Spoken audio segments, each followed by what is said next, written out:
ഇപ്പോൾ ഒരു പണിക്കാരനെ വിളിക്കണമെങ്കിൽ അവൻ 8 മണിക്കൂർ നിൽക്കുമെങ്കിൽ എങ്ങനെ 8 മണിക്കൂറൊന്നും ഇപ്പം നിൽക്കില്ല, എങ്കിലും 1200 രൂപ ശമ്പളം കൊടുക്കണം. ഇതിപ്പം അത് വേണ്ട, അവരെ പെരയിടം നന്നായിട്ട് കിട്ടും. ഇങ്ങനെ കാട് എന്തായാലും പോയി കിട്ടും.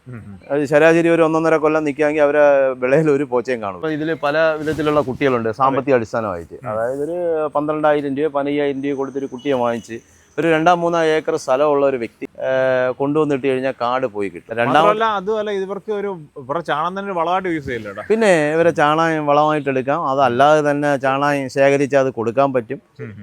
ചെടിക്ക്, പച്ചക്കറിക്ക് ഇത്രയും സ്ഥലമുള്ള ഒരാൾക്ക് ഭയങ്കര ഉപയോഗം. ഒരു 2-3 ഏക്കർ, ഒരു 2 ഏക്കർ സ്ഥലം ഉണ്ടായിരുന്നാലും അത് ഉപയോഗം തന്നെയാണ് ഒരു പോത്തുണ്ട്. അവരെ വീട്ടിൽ തന്നെ അവർ പെണ്ണുങ്ങൾക്ക് തന്നെ അഴിച്ചു കെട്ടാം. പിന്നെ ഈ ഒരു ബ്രീഡ് ആയതുകൊണ്ട് എല്ലാവരുമായിട്ട് ഇണങ്ങുകയും ചെയ്യും. അവര് അഴിച്ചു കെട്ടാൻ അതിനൊരു ആൾ അതിന്റെ പിറകെ നിൽക്കണ്ട. മനസ്സിലായി, ആ വീട്ടിലുള്ള ആർക്ക് വേണമെങ്കിലും അഴിച്ചു കെട്ടാം. പിന്നെ അതിന് ഇത്തിരി വെള്ളം കൊടുക്കാൻ ഇത്തിരി പണയും കാര്യങ്ങളൊക്കെ ഉണ്ടെങ്കിൽ അതും നല്ലത്, ഇത്തിരി വെള്ളത്തിൽ ഇടാം. പിന്നെ മരിച്ചിനി അതിന്റെ കൂടെ മരിച്ചിനിയൊക്കെ ഇടാം. അങ്ങനെ കൃഷി എല്ലാം നടക്കും. ഓരോടും പല പുഷ്ടമാവും. നല്ല വളക്കൂറായിട്ട് കിട്ടും. പോത്തും മീതിയാവും. ഇപ്പോഴേ ശരാശരി 1 ഏക്കർ സ്ഥലം കിളയ്ക്കണമെങ്കിൽ എത്ര രൂപയാവും?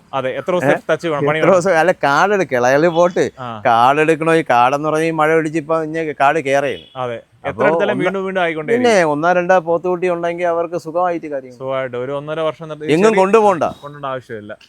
പോത്ത് ഓട്ടോമാറ്റിക്കായിട്ട് വളരും. വിൽക്കുമ്പോഴത്തേക്ക് നമുക്കതൊരു സാമ്പത്തികം കിട്ടുകയും ചെയ്യും. ഏകദേശം കിട്ടും. അത് നോക്കിക്കണ്ട് ചെയ്ത്. പിന്നെ ഈ പോത്തിനെ വാങ്ങിച്ചുകൊണ്ട് പോയി 2 മാസം കഴിഞ്ഞിട്ട് അതൊന്നും കിട്ടൂല. അത് നമ്മൾ നോക്കിക്കണ്ട്, അത് ഓരോ ഇതുണ്ട്. കർഷകനറിയാം ഏത് ഏജിലുള്ള പോത്തുകുട്ടി എടുത്ത് എത്ര കൊല്ലം നിർത്തിയാൽ അത് ഉപയോഗം വരും. ഇങ്ങനെയൊക്കെ വെച്ച് നോക്കിക്കഴിഞ്ഞാൽ അത് ഭയങ്കര ഉപയോഗവും.